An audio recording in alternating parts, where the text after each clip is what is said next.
na taarifa moja kubwa sana. Nianze kwanza kwa kumshukuru Mwenyezi Mungu. Najua tumepita katika kipindi kigumu kidogo, lakini sisi tumesimama imara kwenye mstari wetu na tumefanya maamuzi sahihi kwa ajili ya klabu yetu. Leo tumekwenda kuvuka kwenda kwenye hatua ya makundi. Tuwapigie makofi wachezaji wetu, technical staff yetu na uongozi kwa maamuzi mazuri. Mheshimiwa Rais Daktari Samia Suluhu Hassan, tumeipokea zawadi yako na sisi kama wananchi tunakuhakikishia kwamba tutakwenda mbali zaidi.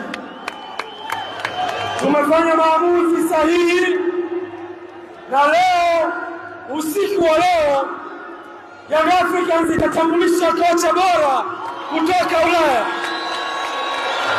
Tutatambulisha kocha mwenye ubora mkubwa, mwenye experience kubwa, kocha atakayetuvusha kwenye mashindano haya kwenda kwenye hatua inayofuata.